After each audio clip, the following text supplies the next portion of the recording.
For years, the entire world of AI has been completely dominated by one single powerful architecture. But what if the next giant leap forward actually comes from an idea that's, well, been kicking around for decades? Today, we are diving deep into the incredible return of recurrent neural networks and how two brand new approaches are staging a full-on renaissance to challenge the king. Okay, so let's get right into it. To really understand why a comeback is even on the table, we first have to talk about the reigning, undisputed champion, the Transformer. And seriously, there's no debate here. Think about it. From the huge language models that we all use every day to those mind-blowing image generators, the Transformer architecture is the engine running the whole show. Its ability to process tons of information all at once using this thing called self-attention was absolutely revolutionary. But, and this is a big but, for all that incredible power, Transformers have an Achilles heel, a fundamental weakness that's becoming a massive, massive problem as our AI ambitions get bigger and bigger. The whole problem boils down to a pretty scary-sounding term, quadratic complexity. But what does that actually mean? Well, to put it simply, every time you double the length of your input, say you feed it a longer article or a higher-res video, the cost to compute it doesn't just double, it squares. This makes handling really long sequences ridiculously expensive and inefficient, and it puts a hard cap on what Transformers can realistically do. And this is where the story gets really interesting. That massive inefficiency in Transformers has cracked the door open for an old idea, totally reimagined for today, the recurrent neural network, or RNN. Now, the first wave of challengers tried to attack this problem head-on. We saw new architectures like Mamba pop up, using a technique called state-space modeling. And they offered a way to process sequences using way less memory and time. They were, in a word, efficient. Incredibly efficient. But, of course, there was a trade-off. While these new models were lightning fast and super memory-friendly, they lost some of that raw intelligence, that expressive power that makes Transformers so good. Their way of managing memory was often just a best guess, without a clear principle for what to remember or what to forget.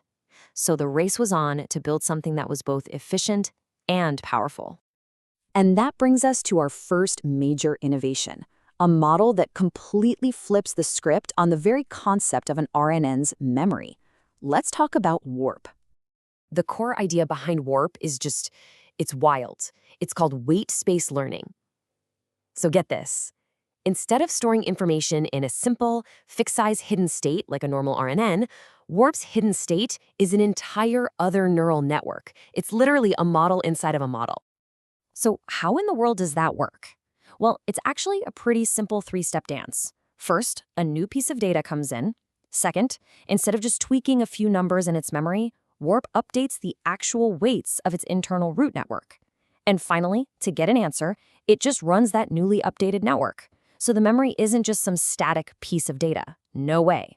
It's a living, breathing model that's literally evolving with every single time step. This approach gives warp some seriously powerful advantages. For starters, it has a much, much higher resolution memory.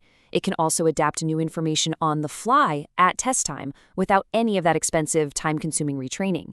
And on top of all that, you can actually build specific rules like the laws of physics right into that root network from the start. All right, now for contender number 2, and this one comes from a completely different world, control theory. This is Comba, and it looks at the memory problem like an engineer designing a control system. To get your head around Comba, just think about the difference between a simple kitchen timer and a smart thermostat. The timer is an open-loop system. It just runs for 10 minutes and turns off, right? It doesn't care if your food is burnt or still frozen. The thermostat, though, is a closed-loop system. It's constantly measuring the room's temperature, that's feedback, to correct its own behavior. Most older RNNs, they were like that timer. Comba is that smart thermostat. And the secret sauce here is something called the delta learning rule. It's basically a sophisticated system for supervised memory management. The model is constantly calculating an error, the difference between what it expected and what it actually saw. And it uses that error to decide what information to update, what to keep, and what to toss out. It is always, always self-correcting. The two big breakthroughs here are its architecture and its feedback loop. First, it uses this unique structure for its state that hits a perfect sweet spot between being really expressive and being computationally efficient. But second, and this is crucial, it applies that feedback correction not just to its internal memory, but to its final output too.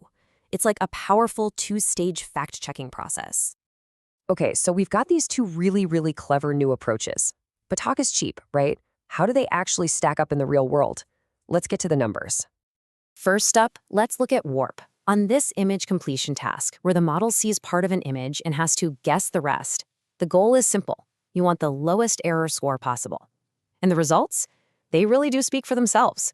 Warp is right there, consistently matching or flat out beating established RNNs like GRU and LSTM, and even the more modern S4 model, across the board. All right, now for Comba. Here we're looking at language modeling, specifically common sense reasoning.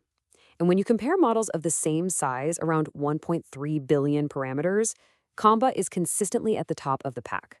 It's outperforming not just other RNN-style models like Mamba, but also a really powerful transformer baseline. That self-correcting memory really pays off on these tricky tasks. And don't think Comba is a one-trick pony for language. It's incredibly versatile. Take a look at this. On the famous ImageNet Vision benchmark, even the tiny version of Comba delivered an impressive 4.1% accuracy boost over a standard vision transformer, and it did it with less number crunching. This thing works across different domains, for sure. Okay, deep breath. So what does all this really mean for the big picture? Where is the world of AI actually headed from here? What we're seeing here isn't just about two cool new models. This is bigger. Warp brings this idea of a dynamic, almost infinitely deep memory to the table with its model within a model design. And Comba brings the proven engineering principles of robust, self-correcting control systems into the world of AI. Together, they might just be signaling the end of the transformer monoculture and the beginning of a much richer, more diverse ecosystem of AI architectures. And that really leaves us with one big question, doesn't it? For years, progress in AI has been all about scale.